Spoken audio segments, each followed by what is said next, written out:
महाभोज नाटक का तीसरा दृश्य। मित्रों,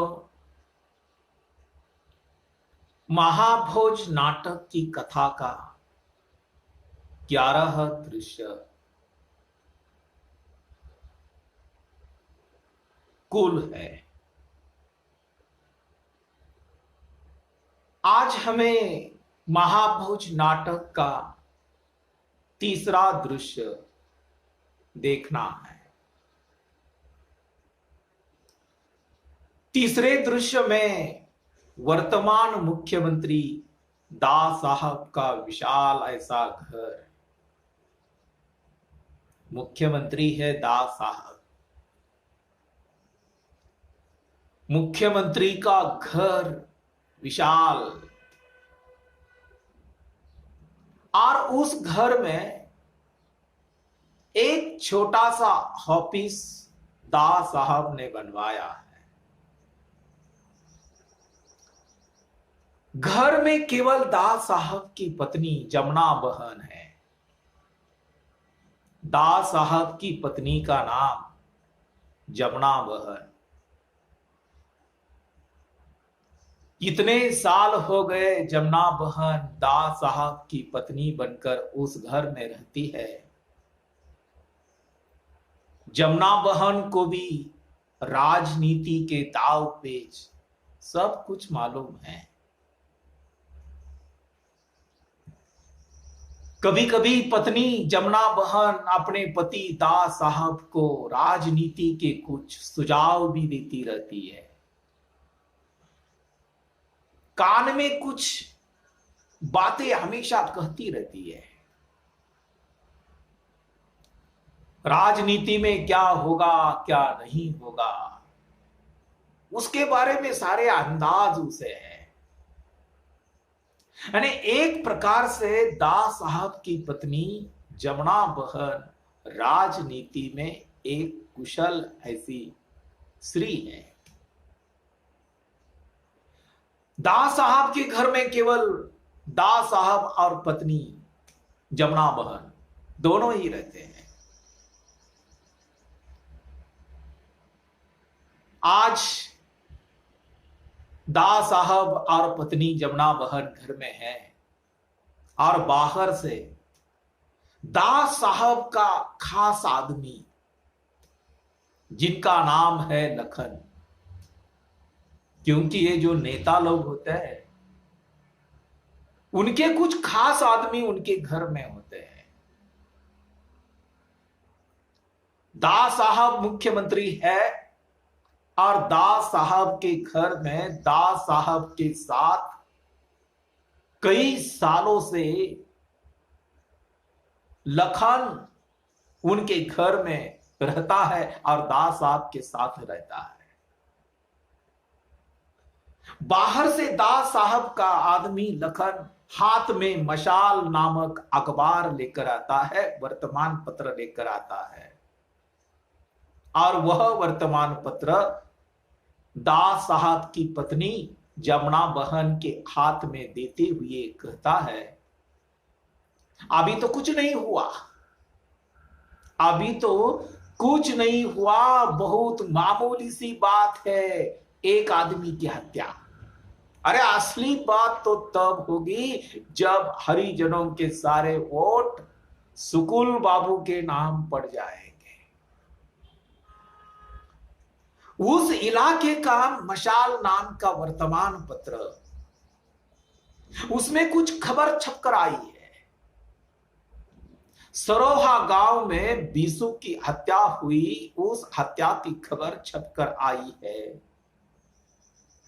और दास साहब का खास आदमी लखन उस खबर को पढ़ता है और वह मशाल का अंक, मशाल का अखबार दास साहब की पत्नी जमुना बहन के हाथ में देता है और जमुना बहन से कहता है, अभी तो कुछ नहीं हुआ, ये बहुत मामूली सी बात है।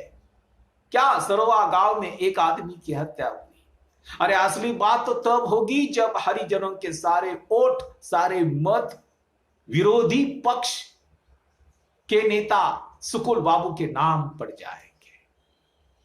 मित्रों, ये जो लखन है ना, उसे चिंता इस बात की है कि सरोहा गांव में हरिजनों का नेता, दलितों का नेता बिशु की हत्या हुई है, और उस हत्या के कारण विधानसभा का एक सीट के लिए जो चुनाव होने वाला है, और उस चुनाव में स्वयं दास साहब अपना आदमी लखन को उस चुनाव में खड़ा कर रहा है। दास साहब और लखन को चिंता इस बात की है कि हरिजनों का नेता मारा गया, अब हमें हरिजनों के वोट नहीं मिलेंगे, वह चिंता लखन को है। लखन तमतमा रहा है, और लखन जमुना बहन से कहता है कि जोरावर के सिवा यह कोई काम कर ही नहीं सकता, जोरावर ने ही बिशु को मारा होगा। यानी बिशु का एक दोस्त सरोहा गांव में है जिसका नाम है बींदा। बींदा कसम खाकर बैठा है कि गरीबों को जोरावर ने मारा है तो उसे भुगतने दीजिए। लखन कहता है हमें नहीं चाहिए वोट, हमें नहीं चाहिए जोरावर के वोट। आगजनी के चक्कर में हरिजनों के वोट तो गए ही है, अब गांव के दूसरे लोगों के भी वोट हमें नहीं मिलेंगे। लखन बहुत तमतमा है, बहुत गुस्से पे है। जमुना बहन नाश्ते की प्लेट अपने पति दास साहब के सामने रखती है, और पति दास साहब से कहती है कि आगजनी वाली घटना को किसी तरह आपने संभाला था। घरेलू उद्योग योजना के मरहम ने घावों को काफी कुछ भर दिया था। इस स्थिति में चुनाव हो जाता तो अच्छा होता, क्योंकि 1.5 महीना पूर्व सरोहा गांव में अग्निकांड हुआ, हरिजनों की बस्ती में आग लगाई दी गई, उसमें कई लोग मारे गए, कुछ घायल हो गए, और दास साहब ने उस घटना को दबाया था, क्योंकि दास साहब मुख्यमंत्री है। हरिजनों के लिए घरेलू उद्योग योजना का आयोजन किया था दास साहब ने।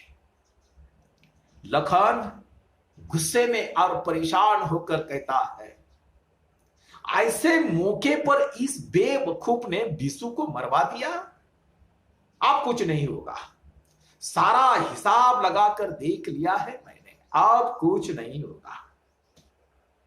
जमुना बहन लखन से कहती है, क्योंकि जमुना बहन एक अनुभवी स्त्री है, वह राजनेता दास साहब की पत्नी है, वह राजनीति को अच्छी तरह जानती है।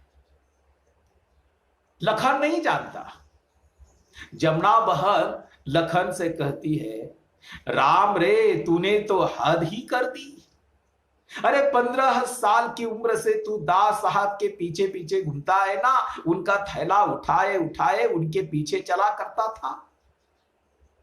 अरे इनके साथ रहकर भी तूने नहीं सीखा। आज चुनाव में खड़ा हो रहा है तू, पर इनके स्वभाव का जो धीरज और ठहराव नाम को भी नहीं है तुझमें। जमुना बहन के पति मुख्यमंत्री दास साहब लखन से कहते हैं कि दोष इसका नहीं है, इसकी उम्र का दोष है, लेकिन आवेश राजनीति का दुश्मन है।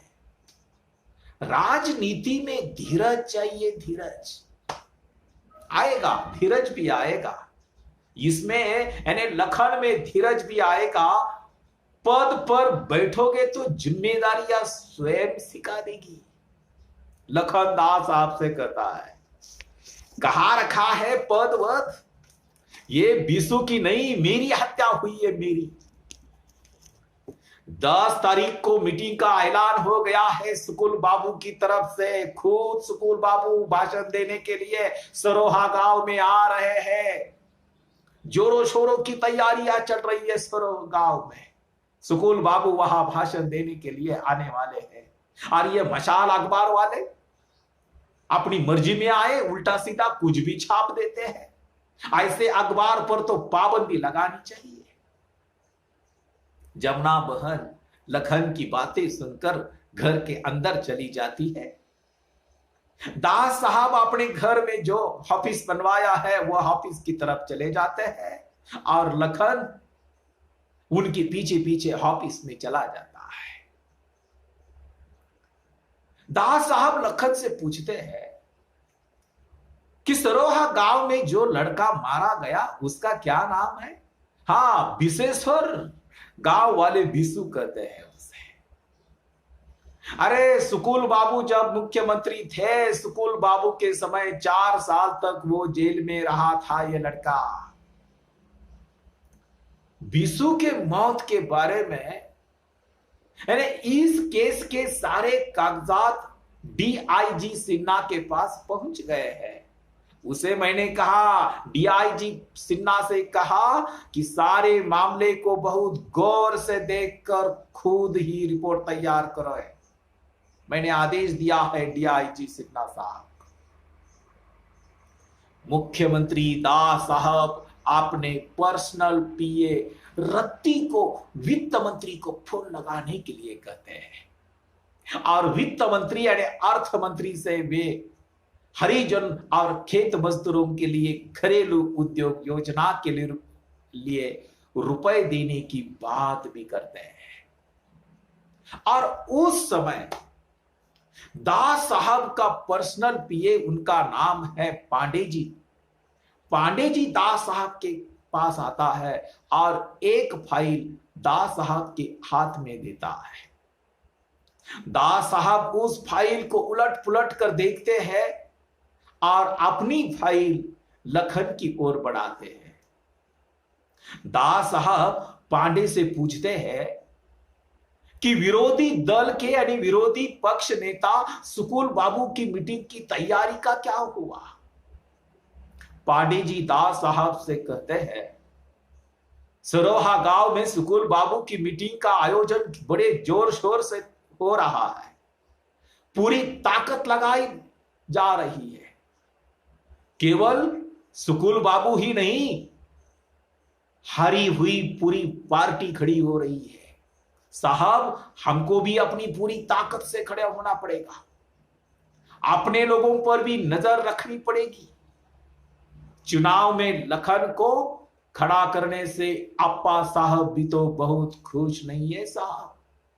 यानी पांडे जी दास साहब को अपने पार्टी के कुछ लोग ऐसे हैं जिसमें लोचन भैया है, जिसमें अप्पा साहब है अपने पार्टी के, और वे लखन को चुनाव में खड़े करने के कारण, दास साहब का आदमी होने के कारण वे लोग अंदर से खुश नहीं हैं। इसलिए पांडे जी दास साहब से कहते हैं कि अपने लोगों पर भी नजर रखनी होगी हमें, क्योंकि अपने लोग भी लखन को चुनाव में खड़े करने के कारण बहुत खुश नहीं दिखाई देते। चुनाव के 4 दिन पहले सरोहा गांव में भाषण रखा है। उसी समय जमुना बहन लखन और पांडे के लिए भी नाश्ता लेकर आती है। जमुना बहन पांडे जी के सामने नाश्ता रखती है, लखन के लिए भी नाश्ता रखती है और दास साहब चुनाव कार्यक्रम देखने लगते हैं। पांडे जी बहुत धीरे से दास साहब से उन्हें कहते हैं, चुनाव के पहले ही घरेलू उद्योग योजना का पहला हफ्ता हरिजनों के घर में चला जाए साहब। इस योजना का औपचारिक उद्घाटन भी करे तो बहुत अच्छा होगा साहब। इस योजना का अधिक से अधिक लाभ हरिजन और खेत मजदूरों को ही मिले। सरोहा गांव की स्थिति देखते हुए सरोहा गांव के सरपंच जोरावर का बीच में आना ठीक नहीं लगता साहब।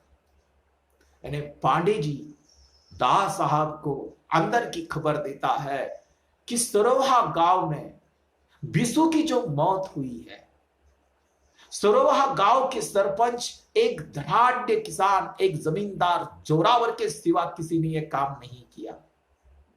गांव में चुपचाप यह चर्चा चल रही है, लोग खुसुर फुसुर कर रहे हैं, विशु की मौत का जिम्मेदार जोरावर को ठहरा रहे हैं और पांडे जी दास साहब को खबर देते हैं कि सरोहा गांव के हरिजन और खेत मजदूरों के वोट हमें मिलने चाहिए, तो उसके लिए घरेलू उद्योग योजना का पहला हफ्ता औपचारिक उद्घाटन आपके हाथ से सरोहा गांव में हो जाए, परंतु जोरावर का बीच में आना ठीक नहीं रहेगा साहब।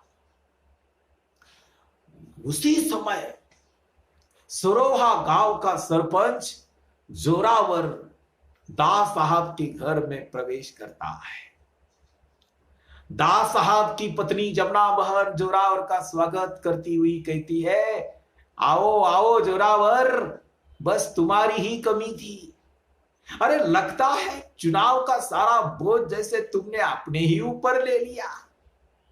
जोरावर जमुना बहन से कहता है, कुछ नहीं, मंडी से कुछ वसूली करनी थी, खाद और बीज खरीदना था, सोचा आपसे भी मिलते चले। जमुना बहन जोरावर से सरोहा गांव की जो स्थिति है, जो वातावरण है, उसके बारे में पूछती है। तो बीच में ही पांडे जी कहता है, अरे सरोहा की हवा तो जोरावर अपनी मुट्ठी में रखते हैं। जोरावर पांडे जी को उत्तर देते हुए कहता है, अब आप ही सोचो, इन हरिजनों के बाप दादे हमारे बाप दादों के सामने सिर झुकाकर रहते थे, झुके झुके पीठ की कमान की तरह, अरे पीठ की कमान की तरह टेढ़ी हो जाया करती थी। पर आप लोग इतना माथे पर चढ़ा रहे हैं हरिजनों को, आज ये आंख में आंख गड़ाकर बात करते हैं हमसे, बर्दाश्त नहीं होता ये हमसे। लखन मुख्यमंत्री दास साहब से कहता है, आज भी जोरावर जैसे लोगों का रवैया हरिजनों के बारे में ठीक प्रकार का नहीं है। आज भी ये लोग चाहते हैं कि खेत मजदूर हरिजन इनके गुलाम बनकर रहे। दास साहब जोरावर से कहते हैं, मैं तो हरिजनों की आर्थिक स्थिति सुधारना चाहता हूं कि तुम्हारे जैसे लोगों से उन्हें कर्ज लेने न पड़े। मित्रों, आज भी उत्तर प्रदेश के, बिहार के, मध्य प्रदेश के कुछ छोटे छोटे गांव ऐसे हैं कि जहां साहूकारी का धंधा करने वाले बड़े जमींदार हैं, छोटे छोटे जो खेतीगर है, छोटे छोटे जो मजदूर है, छोटे छोटे जो महंत है गांव में, वे गांव के बड़े खेतीगर जमींदार साहूकार से कर्ज लेते हैं और अपनी जमीन गिरवी रखते हैं।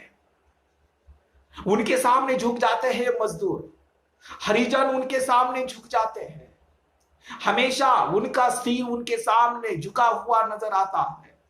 और हरिजनों का क्या है, कई सालों से हरिजनों के बाप जाते पीढ़ी दर पीढ़ी इन लोगों के सामने झुकी हुई नजर आती है।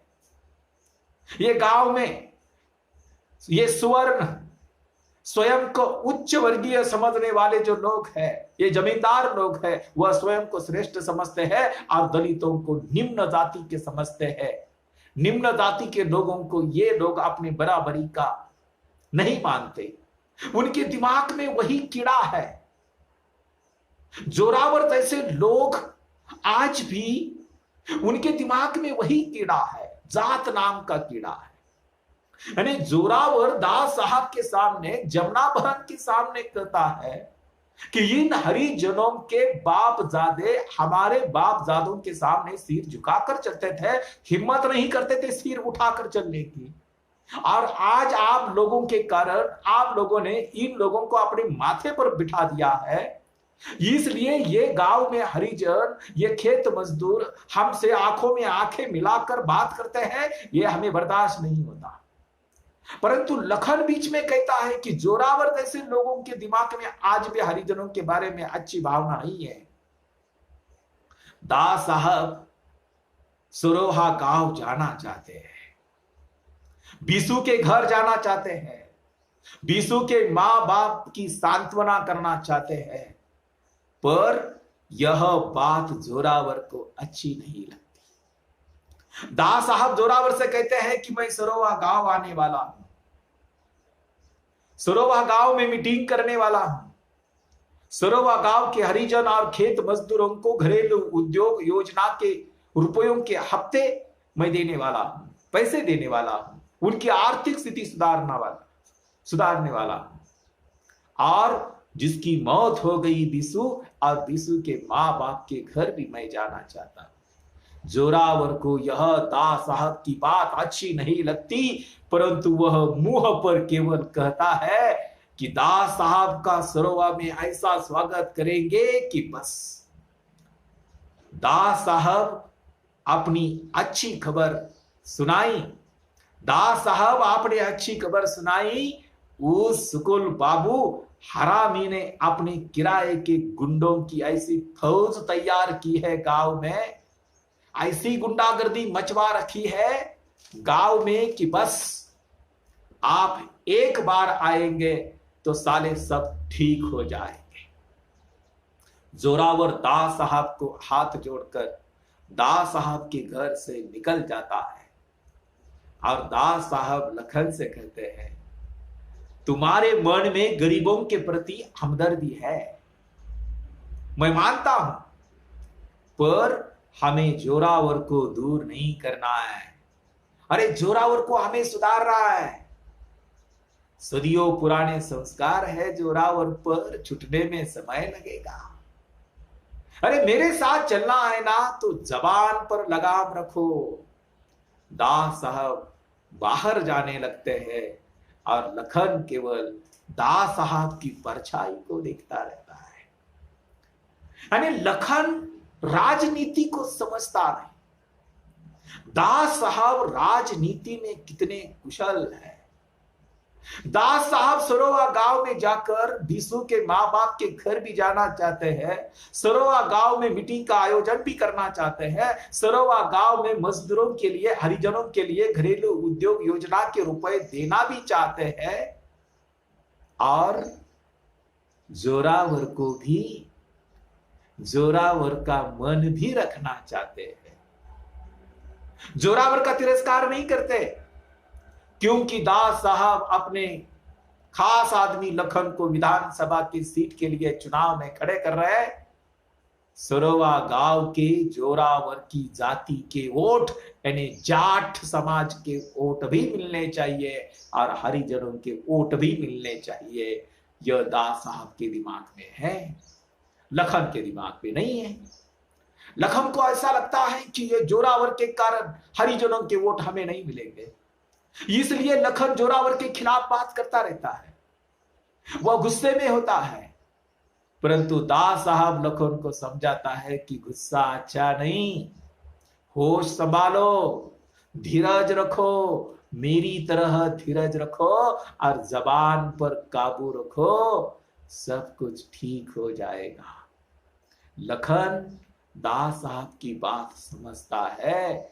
दास साहब बाहर चले जाते हैं और लखन उनके पीछे, केवल उनकी जो परछाई है, दास साहब की जो परछाई है, केवल उसी की ओर देखता रहता है।